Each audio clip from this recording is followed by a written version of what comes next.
Hey everybody, it's Andy, aka Max Ryder. There's pretty much the finished church. Now we're going to add a little something to it because every church needs a dungeon. Well, yeah, dungeon. Every church really needs to have some kind of storage area underground. So we're going to add one here. I think we'll go in right here. I got a bunch of junk in my inventory I don't need. I was going, again, this is same day that I recorded the last one, and not sure exactly what I'm going to do right here. I think it's going to start going downhill right about here. Haha, like my life. Anyway, just kidding. So, again, this is, by the time this goes up, it'll be 2 weeks. It'll be 2 weeks later. And, nothing much has changed, so obviously nothing has changed. But I'm still not in the mood to, like, talk about things that are bumming me out. And so, we're not going to... What did I do with those steps? Didn't I put really nice steps there? I did. Instead, we're going to continue talking about Call of Cthulhu. I want to give you more backstory. There was a second scenario that I ran that was called... Let's get rid of some stuff that I definitely don't need, just so that I won't have to worry about it. Okay. This scenario was called... The last scenario I told you about was called The Pirates of Candle Cove. This one was called The Knickerbocker's Tale. Oh, shoot. That's not what I want. Because, let's see. The door... Let's see what we got here. Right. So the door could actually go here. The Knickerbocker's Tale took place in Providence, Rhode Island in 1778. That was the year...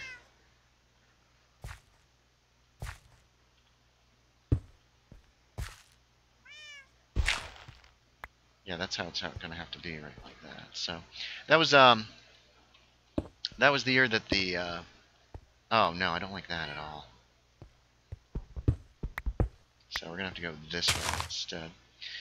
That was the year of the Battle of Rhode Island, is why I chose it, which was kind of like unnecessary to choose the Battle of Rhode Island, to be quite honest, because they didn't really get involved with it. Now, do I have cobblestone? I do.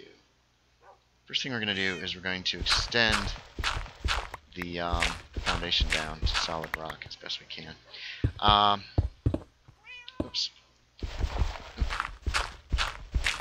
And in that year, in 1778, I forgot out loud, I gotta make another stupid... Wait, yeah, I have 2 crafting benches. One's gonna end up living down there. A lawyer in town contacted a guy, I gotta look it up here. His name was Mason Westmore, and he was a criminal. I believe that he left a rose every time he robbed people, so he had been called the Knight's Rose, I believe, is what Carll decided. And he was basically a criminal.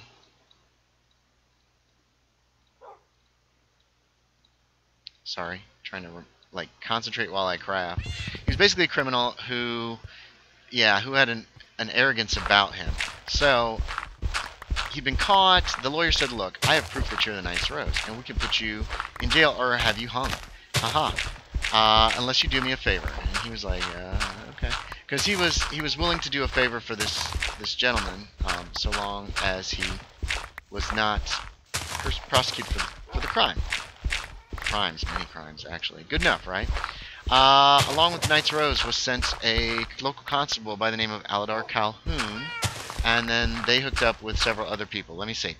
We had Rutherford Richard, who I believe was just a shop owner. Emery North, who was a soldier, Suluia, who was a Native American, and eventually they would also hook up with Ronald Whipple, local dilettante, rich guy, Pastor Edward Teach IV, and Jacob Moore, who I honestly can't remember what his occupation was, but it doesn't matter. So they were told that this guy's name was Arthur Mitchell, and he lived outside of town, and go investigate, and blah, blah, blah. So they said, okay, we'll go investigate. And turns out there were a lot of rumors going around. This guy was bad news. He was working with the British. They thought the lawyer who got what's his name, Westmore, involved thought that he was a British loyalist and wanted to find out, because if he was, we'll take this, he needed to be dealt with. And if he was dealing with the British, who were down in Newport at the time and in control of that place, then that had to be dealt with as well. Wait a minute. Oh, come on, get me the right thing on the bar. So they go to investigate him, and they spent several nights, walking back and forth to his house. They sent down the shopkeeper to talk to him about starting up some, about trade, blah, blah, blah. Nothing was really working until eventually they sent Westmore to break into the house. He found, in the basement, he found these marionettes. One of them was a different kind of, wait, we need to get light down here.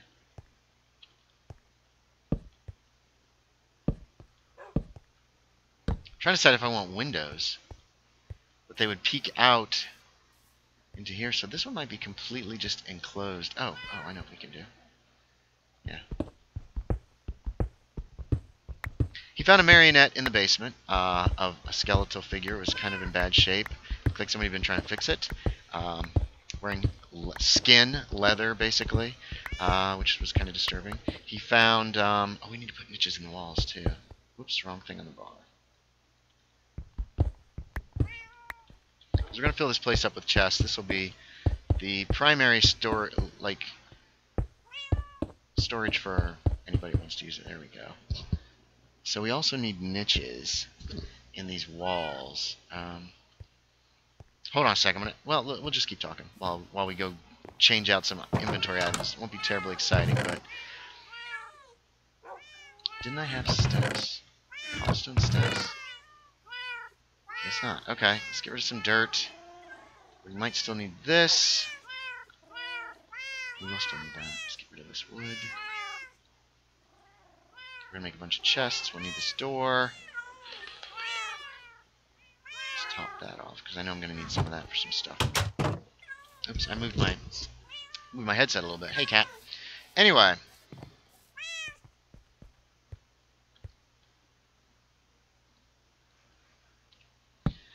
So he also manages to go upstairs and find... I think we're going to put this on the inside. This will be a weird door. Abby won't be pleased. But sorry, Abby.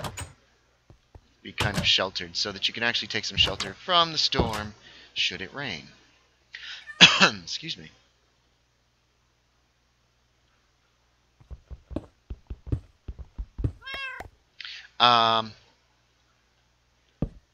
So he also found some books upstairs that were kind of incriminating, journals and the like, and some paperwork and that kind of stuff. So he slipped out. He comes back to the inn, and this was a two-parter because it took him a long time just to get to get this far. And oh, we need steps.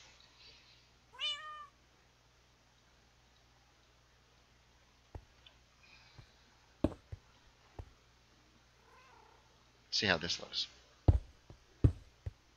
So wait, what was his name? His name was Westmore. I don't like that. We're just going to leave him simple steps, I think. So Westmore was given his free pass. He was allowed to go. The others were not so lucky. Now, the others were also, they're doing their thing. Wait, can I evenly place two sets of... Yeah, I can. Turned out Emery North, the soldier, was actually a woman in disguise the whole time. She was dressed as a soldier because she's trying to avenge her brother against the British, that kind of thing, which was a neat concept. The woman that played the character had fun doing it, and I think it was kind of neat. No one ever figured out that she was female, even though she did try to throw some clues out, because that's the way she rolls. But it was pretty fun. So, but Arthur Mitchell in the end escaped. They actually went with them. Oh, I forgot they went in the woods and they found all these skeletons of these weird, awful creature people. Experiments of Mitchell's. It was like, the what? So, yeah, that wasn't pleasant. Oh, I could put another one here. So this is all going to be niches and stuff instead of actual... Instead of... any windows. This will be like really nichey. that kind of thing. Anyway, Mitchie, that's not very good. So they were part of the raid on Mitchell's house, but Mitchell had discovered the missing books, and so he and his Native American cohorts. 1, 2, 3, 4. 6, 7. I hope that's not too much.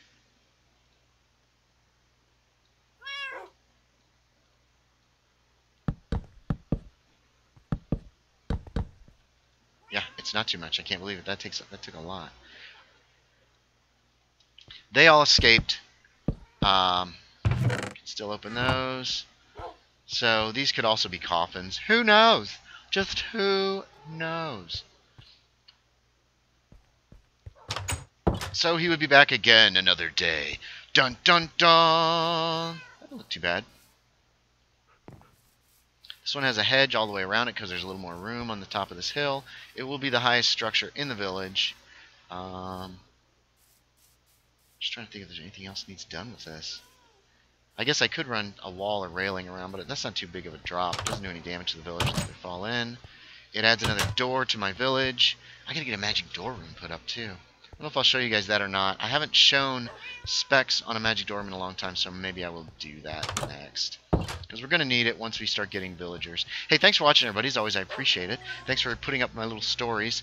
Next time will be the Return to Providence for a campaign, well, for several games in the campaign that actually went for a while. So, thanks for watching. As always, I appreciate it. And I will talk to you all next time.